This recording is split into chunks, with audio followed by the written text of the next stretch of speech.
Hola, ¿qué tal? Muy buenas tardes. Muchísimas gracias por estar con nosotros el día de hoy. Y bueno, pues también sobre todo dando seguimiento a las sesiones que hemos tenido en en el camino del paciente, donde ustedes saben que hemos tenido diferentes ponentes donde nos han compartido su expertise y sobre todo también la experiencia que tienen en diferentes abordajes para poder entender mejor desde diferentes perspectivas cuál es el camino que debe seguir el paciente o cuál es el ideal, ¿no?, que se podría alcanzar en el tema. Y bueno, pues ahora estamos muy contentos porque tenemos una invitada de lujo, como ustedes lo saben. Ella es la doctora Claudia Gonzaga Jauregui, es una gran aliada, como ustedes lo saben, de Cebras México, y sobre todo también una experta en el tema. Ella es investigadora principal del Laboratorio Internacional sobre Genoma Humano. Esto es en Juriquilla, en Querétaro, y esto es de la UNAM, justamente.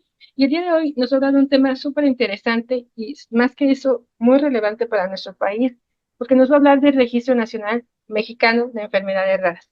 Ella ya ha hecho un trabajo extraordinario, donde incluso ya lo publicó, y les va a platicar un poquito más de eso, pero nos parece un esfuerzo fundamental desde la parte de abordaje científico, conocedora del tema, y por eso estamos muy contentos, Claudia, y agradecidos de que hagas estas colaboraciones como científica, como investigadora en México, y que además eso se pueda transmitir a los pacientes y crezca, ¿no? Porque sin duda va a ser un instrumento sumamente importante que genera evidencia, que además va a coadyuvar esfuerzos en un registro nacional de enfermedades raras cuando esto suceda.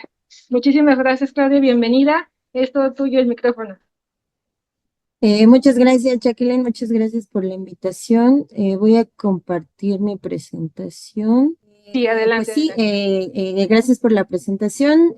Yo soy genetista, investigadora en el Laboratorio Internacional de Investigación sobre el Genoma Humano, y pues me da mucho gusto estar con pues toda la audiencia de Cebras México y de este foro para compartir los datos del Registro Mexicano de Enfermedades Raras. Este es un estudio que comenzamos en 2022 para entender mejor la prevalencia y las necesidades de diagnóstico de pacientes con enfermedades raras y poco frecuentes en México.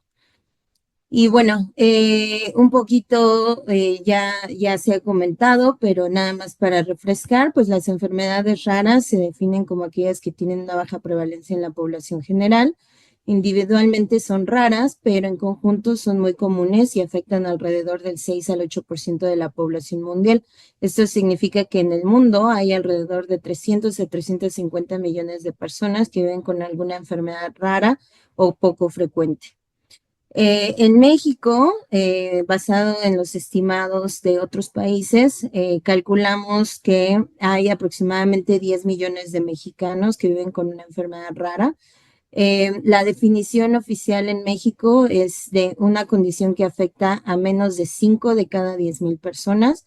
De nuevo, esto es una definición un poco estadística basada en la prevalencia, que es similar a la definición en Europa de una condición que afecta a 1 de cada 2,000 personas. Y bueno, por el lado, yo mencionaba, yo soy genetista, por el lado de la parte de investigación y de diagnóstico, sabemos que existen aproximadamente 7,000 enfermedades raras que se han reportado en la literatura. Calculamos desde la parte de investigación que existen probablemente alrededor de 10,000 enfermedades raras, tal vez un poquito más de 10,000, pero al menos 10,000, o sea que todavía tenemos alrededor de 3,000 que estamos descubriendo, que estamos pues tratando de investigar las causas genéticas, y pues la mayoría de ellas, el 80% de las enfermedades raras son genéticas, el 70% inicia en la infancia, ya sea pueden ser congénitas o sus síntomas empiezan tempranamente en edad pediátrica. Y de las enfermedades raras reportadas en la literatura, más o menos sabemos de alrededor de 6,800 de ellas la causa molecular. Y esto es muy importante porque al saber la causa molecular, la causa genética, significa que estas pueden ser diagnosticadas a través de estudios de ADN. En este tema de la ruta del paciente, el viaje del paciente, pues sabemos que en el caso de la mayoría de los pacientes que viven con enfermedades poco frecuentes, pues tienen este viaje bastante errático de la odisea diagnóstica, donde pues pasan por muchos médicos, muchos especialistas, muchas pruebas, muchas de ellas inconclusas, algunas veces incluso intervenciones que no son recomendadas para su particular enfermedad, pero al no saber específicamente cuál es la condición, pues entonces se hacen estas intervenciones o esos tratamientos. Y bueno, idealmente en algún punto son referidos a que se les haga un estudio genético. En algunos casos, como ya les mencioné, todavía hay enfermedades que estamos estudiando apenas o que todavía ni siquiera hemos descubierto, pero para muchas de esas enfermedades ya podemos tener un diagnóstico a través de pruebas moleculares. Entonces, idealmente, pues al hacer una de estas pruebas genéticas o incluso genómicas, permite encontrar un diagnóstico y pues también tener una red de apoyo y también un manejo mejor y más adecuado de la enfermedad. Entonces, ¿por qué este énfasis en obtener un diagnóstico molecular? Porque nos va a permitir dar respuestas acertadas y definitivas a los pacientes y sus familias. Nos va a permitir realizar intervenciones tempranas para evitar sucesos adversos, como les mencionaba, ya sea intervenciones que están contraindicadas para esa enfermedad u otras, o incluso si las diagnosticamos tempranamente, evitar que tengan, por ejemplo, crisis metabólicas u otro tipo de sucesos adversos que puedan dejar secuelas. Acceder a terapias efectivas que sean desarrolladas para tratar adecuadamente el defecto molecular causante de la enfermedad.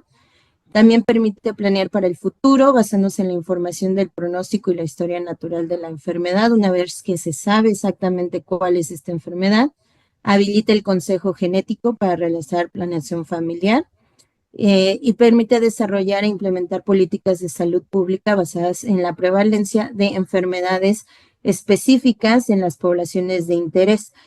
No podemos tomar prestados datos de otros países porque no todas las enfermedades ocurren a la misma prevalencia en las diferentes poblaciones. Últimamente, lo ideal es que nos lleve a implementar la salud de precisión, tanto a nivel individual, a nivel del paciente, como a nivel de la población.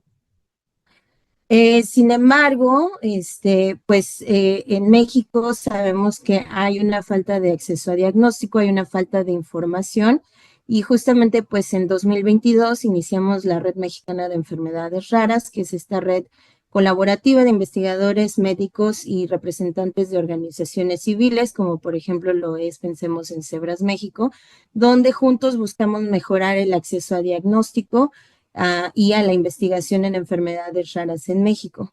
Específicamente, por el lado de lo que hacemos en investigación, nos enfocamos en proporcionar diagnóstico molecular y facilitar el acceso a tecnologías de secuenciación genómica. Porque justamente una de las preguntas que teníamos era, bueno, ¿cuál es el panorama de acceso a justamente pruebas genéticas en México? ¿Cuántos pacientes están teniendo pruebas y cuántos no? Porque sabemos que en países donde estas pruebas son más accesibles, esta odisea diagnóstica de la que hablé hace unas diapositivas, se ha cortado a la mitad. Entonces, en muchos países como en Europa, en Estados Unidos, este tiempo se ha cortado alrededor de 4 a 5 años, mientras que, por ejemplo, en México sigue siendo alrededor de 8 o 10 años, con una varianza bastante alta, incluso de hasta más de 30 años. Entonces, bueno, yo les mencioné que estimamos que hay 10 millones de mexicanos que viven con una enfermedad rara o poco frecuente, pero la realidad es que no sabemos y justamente por eso fue la idea de iniciar en 2022 este estudio de prevalencia de enfermedades raras y poco frecuentes en México y también de estudiar un poco más sobre estas cuestiones de acceso a diagnóstico, acceso a tratamiento y también cuál es el impacto económico, social que tienen estas enfermedades en los pacientes. Por lo que el 28 de febrero de 2022, en el marco de lo que fue el Día de las Enfermedades Raras en ese año, lanzamos oficialmente, abrimos este Registro Mexicano de Enfermedades Raras, que es un estudio académico registrado como estudio de investigación aprobado por Comité de Ética de la UNAM, con el nombre oficial de Estudio de Prevalencia y Necesidades de Diagnóstico de Pacientes con Enfermedades Raras y Poco Frecuentes en México. Lo pueden acceder a través, el registro sigue abierto, lleva desde el 28 de febrero de 2022 abierto. Es un autorregistro, es decir, los pacientes van y se registran ellos mismos. En el caso de pacientes menores de edad o pacientes que por alguna discapacidad no puedan registrarse ellos mismos, sus guardianes, sus padres, generalmente las mamás, son los que pueden ir y registrar pues la información de estos pacientes en este estudio. Y bueno, tienen que firmar una carta de consentimiento informado donde se les informa para qué es el estudio, qué vamos a hacer con los datos. Y últimamente el propósito de este estudio, pues de nuevo, empezar a obtener esta información agregando los datos. En ningún momento los datos personales de pacientes individuales son disponibles o se revelan. Simplemente estamos utilizando los datos agregados para derivar algunos pues datos que nos permite pues elucidar cuáles son los retos y las situaciones que se ven en cuanto a enfermedades raras y poco frecuentes en el país. Entonces, ¿qué es lo que buscamos saber? Pues cuántos pacientes viven con enfermedades raras en México, cuántas y cuáles enfermedades raras vemos en la población mexicana, cuántos pacientes tienen un diagnóstico genético y cuántos no, y cuáles son los problemas de acceso, cuál es el costo de vivir con una enfermedad rara en México y cuáles son los retos que enfrentan los pacientes con enfermedades raras en México.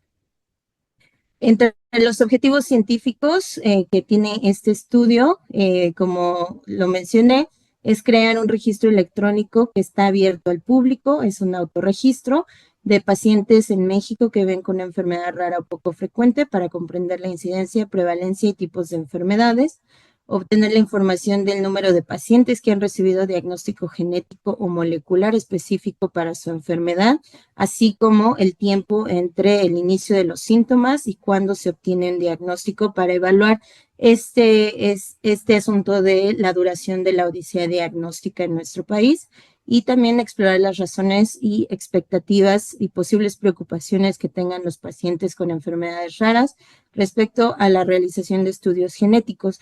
Una pregunta que nosotros teníamos era, bueno, esta falta de adopción de estudios genéticos, ¿es por una falta de acceso o es por una falta o por preocupación, ¿no? De que los pacientes no quieren tener estos estudios? Teníamos la hipótesis de que es una falta de acceso por cuestiones de costo y de disponibilidad, pero justamente a través de este estudio pues hemos podido contestar esta pregunta.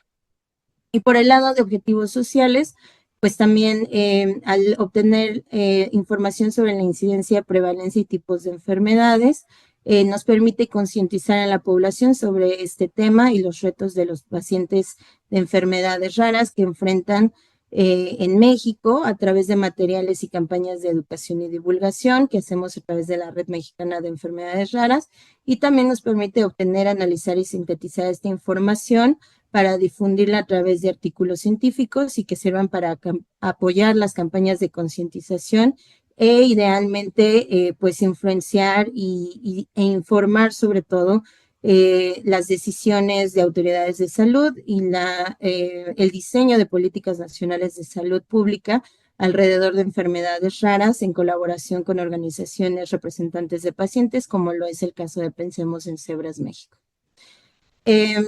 Y bueno, como les mencionaba, uno de nuestros objetivos desde el principio con este estudio fue no guardarnos nosotros los datos, sino realmente empezar a conocer estas tendencias, esta información, estos datos y compartirla con la comunidad en México, obviamente con la comunidad de enfermedades raras, también con la comunidad internacional, porque pues desafortunadamente este tipo de estudios no hay muchos y no existen en muchos países de Latinoamérica. Entonces, esto también es importante a nivel internacional porque la mayoría de los datos que tenemos pues son de otras poblaciones, de poblaciones europeas, de poblaciones en Estados Unidos, donde ya se hacen este tipo de registros para enfermedades específicas. En el caso del Registro Mexicano de Enfermedades Raras, es un registro amplio, no es para una enfermedad en particular, sino para está abierto para cualquier paciente que tenga una enfermedad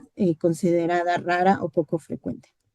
Y bueno, con mucho gusto compartir que en octubre, hace muy poquito, pues ya tuvimos la publicación justamente de los resultados del primer año del Registro Mexicano de Enfermedades Raras. Este primer año, tuvimos la participación de 144 pacientes que se registraron entre el 28 de febrero de 2022 y el 3 de marzo de 2023, que fue cuando hicimos el corte de los datos. Y dentro de estos 144 pacientes tuvimos representación de 28 de los 32 estados de México, principalmente representación pues del área metropolitana, Ciudad de México, Estado de México, las partes centrales, también Monterrey y Sonora. Y pues tuvimos 4 estados donde no tuvimos representación: Nayarit, Baja California Sur, Chiapas y Tabasco, donde esperamos que podamos tener alcance conforme en las fases futuras de este registro para poder también capturar las necesidades de pacientes en estos estados. Nada más para resumir un poquito de los resultados, el siguiente ponente, César Calvo Aspiros, él es el estudiante en mi laboratorio que realizó el análisis de los datos obtenidos durante este primer año del Registro Mexicano de Enfermedades Raras, y él va a presentar a mucho más detalle pues los diferentes datos que obtuvimos a partir del análisis de lo que registraron estos 144 pacientes, pero un poquito como el preview de esto es que, bueno, estas son las enfermedades que se registraron en este primer año. Y pues sabemos también, basado en estas condiciones que se reportaron, que la mayoría de ellas fueron condiciones neurológicas, seguidas por condiciones inmunes, y en tercer lugar, condiciones multisistémicas. Sabemos que muchas de estas enfermedades pueden afectar diferentes órganos y sistemas, lo cual es importante porque no son enfermedades que solo puedan ser atendidas por un especialista en particular, sino que necesitan un enfoque mucho más comprensivo y amplio de estas enfermedades, donde múltiples especialistas estén en comunicación y puedan tener un tratamiento los pacientes que viven con estas condiciones mucho más específico y que atienda todas las necesidades que tienen estos pacientes de acuerdo a sus síntomas. Específicamente por el lado de esta pregunta que teníamos y que fue gran parte de la motivación de empezar este estudio sobre el acceso a diagnóstico molecular en México, tuvimos los resultados que el 71.54 de los pacientes reportaron que alguno de sus médicos les ha mencionado que su enfermedad pudiera ser genética. Una de las preguntas que teníamos era, bueno, ¿qué tan frecuente es que, por ejemplo, estos pacientes van y tienen evaluaciones con diferentes especialistas y que les dicen o no les dicen que su enfermedad es genética? Sabemos por lo que nos han contado los pacientes que muchas veces le dicen, bueno, pues su enfermedad es genética, pero pues no hay nada que hacer, ¿no? Y no son referidos adecuadamente pues al siguiente escalón, ¿no? De atención, que sería ser referidos a un genetista. Entonces, justamente eso es lo que vemos con los datos del registro. El 71.5% les han dicho que su enfermedad puede ser genética, sin embargo, solo 39.5% fueron referidos a un genetista. De estos, solo 27.7% ha tenido pruebas moleculares para encontrar la causa genética de su enfermedad, y solo 17.3% cuenta con un diagnóstico molecular específico de su enfermedad, lo cual es muy bajo. Y bueno, de nuevo, tenemos esta pregunta sobre, bueno, ¿por qué es tan bajo esta aplicación de tecnologías moleculares para hacer diagnóstico cuando sabemos ya la causa molecular de más de 6.800 enfermedades? Les preguntamos sobre las diferentes pruebas diagnósticas que hayan tenido. En la mayoría de los casos, y esto es porque pues la mayoría de los pacientes ha tenido un cariotipo, y esto es porque básicamente es la única prueba genética que puede ser accesible en los sistemas de salud públicos. Y desafortunadamente, pues un cariotipo va a ser diagnóstico en aproximadamente un 2% de los pacientes. Entonces, para la mayoría de esos pacientes, pues no va a haber una respuesta. Actualmente contamos con tecnologías genómicas que son capaces de evaluar toda la información genética de un paciente y encontrar pues diferentes causas de enfermedades genéticas. Entonces, una de las preguntas fue si estos pacientes habían tenido secuenciación genómica para encontrar la causa genética de su enfermedad. Y de los 144 pacientes, solo 14, 9.7%, reportaron haber tenido este tipo de estudios. De ellos, 13 de los 14 pacientes consideraron que el costo fue alto o muy alto, lo cual sabemos que es un problema, de nuevo, especialmente para accesar este tipo de pruebas. Y el 85.7 de los por ciento de los pacientes reportaron que ellos o sus familiares fueron los que tuvieron que pagar estas pruebas. En un caso, la prueba fue cubierta por el seguro médico privado y en otro caso, la prueba fue cubierta a través de un protocolo de investigación, que fue el paciente que dijo que el costo no fue muy alto. Entonces, de nuevo, acceder a estas pruebas es costoso y es complicado y pues los pacientes son los que están pagando actualmente este tipo de pruebas, a pesar de que sabemos que su capacidad de diagnosticar enfermedades genéticas es bastante alta. También preguntamos si considerarían que tener un diagnóstico genético de su enfermedad sería útil. En el 87.4% dijeron que sí y el 82.6% de los participantes dijeron estar interesados en tener pruebas genéticas si éstas estuvieran disponibles para ellos. Entonces, de nuevo, solo por esta parte específica del acceso a diagnóstico molecular, sabemos que hay un interés, que los pacientes sí piensan que esto puede ser útil para manejar su enfermedad, para saber específicamente cuál es la causa molecular de su condición. Sin embargo, tenemos este problema de acceso y de costo. Y bueno, solo para terminar, al final del cuestionario del registro, les pedimos que si quieren compartirnos algún comentario, alguna recomendación o alguna observación sobre el cuestionario y demás. Y entre los comentarios que hemos obtenido, pues han sido estos son algunos ejemplos, donde nos comentan compartir avances y divulgar más este tipo de estudios da mucha alegría, confianza y esperanza para quienes padecemos una enfermedad rara, ya que de esa forma podremos lograr mayor impacto y conciencia en la población médica y general. Ojalá que este protocolo de investigación, programa o iniciativa de la UNAM llegue a consolidarse. Mucha gente en México podría beneficiarse de ello. Y gracias por iniciar esta iniciativa que nos da voz y visibiliza a las personas que vivimos con una enfermedad rara. Gracias por creernos, por escucharnos, por contarnos, por generar estadísticas y porque de esa forma seamos vistos por las instituciones gubernamentales y de salud.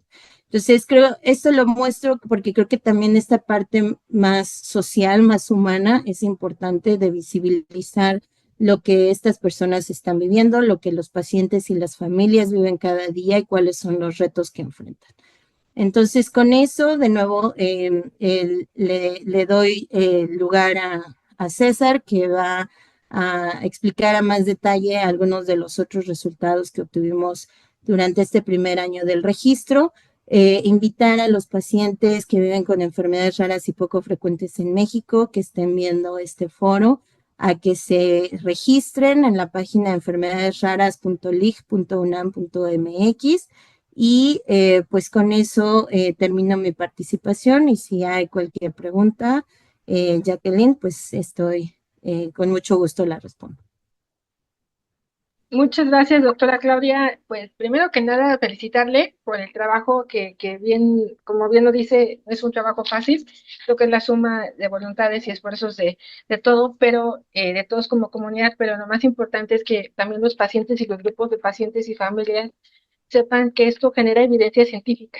Y recuerden que todas las políticas públicas, incluso la legislación, entre otras tomas de decisiones, se basan en evidencia científica. Por eso es muy importante que todos los que nos estén escuchando, los que tengan alcance de este video, pues entiendan lo importante que es la participación de todos y cada uno de ustedes. Si ustedes se suman a poder participar en este estudio, en esta colaboración, que es más que eso, nos consideramos que estamos haciendo evidencia científica para la creación de políticas públicas en enfermedades raras, que ustedes saben que hay mucho por hacer y mucho por trabajar en el tema, pues nos va a ayudar a entender cuántos somos. Ya vimos que hay varios estados que no hubo tanta participación. Nosotros conocemos y hay aliados también en Cebras México que están, pues sí, por lo menos activos en todo este tema como pacientes y como familiares, y los invitamos a que todos se sumen, que se puedan registrar y puedan contribuir científicamente a esos esfuerzos que son más que eso, ¿no? Que como bien lo dicen a nivel global, nos enfocamos en estadísticas o estimaciones de pacientes globales o incluso en la región, pero necesitamos que México tenga su propia estadística, sus propios números que sabemos que son caras, son familiares, y que aunque algunos pacientes ya no están aquí, hay pacientes también familiares que también tienen o les gustaría, no sé, y esa es una pregunta, Claudia, también que te quiero hacer, ¿hay algún apartado donde pacientes o familiares puedan compartir, a lo mejor pacientes que ya no están, ¿no? Que ya desafortunadamente perdieron la batalla con o sin diagnóstico, y que si hay un apartado específico donde puedan incluir la información de la persona que ya no está, pero por supuesto que cuenta, por supuesto que pasó por una historia y que además también forma parte del árbol genealógico, ¿no? Que es lo que hablábamos, que es muy importante la orientación genética después, previo, durante y después. Pero creo que sí, esa es una pregunta que yo te quiero hacer para que nos puedas responder si es tan amable. Sí, sí, sí. Justamente, bueno, durante el proceso de planeación del cuestionario, consultamos con diferentes pacientes, representantes de organizaciones, y esa fue una pregunta que salió. Entonces, sí, tenemos una opción ahí donde se especifica si el paciente está actualmente vivo o si desafortunadamente falleció. De hecho, de los 144 pacientes en este primer año del registro, en los resultados que reportamos, uno falleció. Entonces los otros 143 están con vida y bueno, de diferentes experiencias, pero sí hay esa opción de que si tuvieron un paciente, un familiar que vivió con una enfermedad rara, también pueden registrar pues esa experiencia, ¿no? Eso es perfecto, Claudia, y también estoy segura que se van a ir aunando a diferentes otros aspectos que también pues, los pacientes conocedores de su enfermedad y los familiares pues irán contribuyendo, ¿no? A este registro nacional mexicano de enfermedades raras que a bien entiendes de liderar. Y creo que también felicitarte y agradecerte porque tenemos una colaboración estrecha de ya desde hace mucho tiempo, donde afortunadamente gracias a la colaboración y el convenio de buena voluntad que hemos tenido de Cebras México con Remexer y con CEPCAL, ¿no? Donde también entendemos que esta colaborativa es con un alcance regional, pero pues sin duda nuestro esfuerzo más importante es en nuestro país y de aquí para la región, y creo que también he de reconocerte ese esfuerzo y ese liderazgo como médico científico que se ha tenido para poder implementar y poder sumar esfuerzos para que algún día el tamizaje genómico pues sea una realidad en nuestro país. No es la panacea negro y ya hay muchos países que ya lo están haciendo. Entonces, aquí en México contamos con los expertos, contamos con la infraestructura, entonces también esto abona muchísimo a las tomas de decisiones, insisto, es más que un registro mexicano, son personas, esto va a ayudar además de la evidencia científica, a generar diferentes protocolos o lineamientos, incluso de normas, cómo atender a los pacientes, como bien lo dice Claudia, hay pacientes que ya no están, nos interesa saber y conocer esa mortalidad y esa morbilidad también, porque ellos cuentan, aunque ya no estén aquí físicamente, pero pasaron, tuvieron odiseas y tuvieron que enfrentarse a muchas cosas, ¿no? Y creo que hay pacientes que siguen en la misma situación, y creo que estos esfuerzos y estas alianzas son pues consolidadas gracias a la voluntad y esfuerzo de cada uno de los que conformamos esta comunidad de enfermedades raras. Por eso, muchas gracias, Claudia. Reiteramos nuestro compromiso y nuestro trabajo en conjunto, y pues gracias por compartir de manera muy concreta y sobre todo también muy breve. Sabemos que no tenemos mucho tiempo, pero lo más importante es que se queden con el tema y el panorama general, y que posteriormente, si requieren mayor información, pues no duden en escribir. También están las redes sociales de Remex, CEPCAL y Cebras México, pues siempre atentos a sus consultas y a sus dudas. Muchas gracias, Claudia. Qué amable, como siempre. Sí, muchas gracias por la invitación. Gracias. Al contrario, y gracias también a ustedes por seguir una sesión más del Camino del Paciente. Nos vemos a la próxima. Gracias.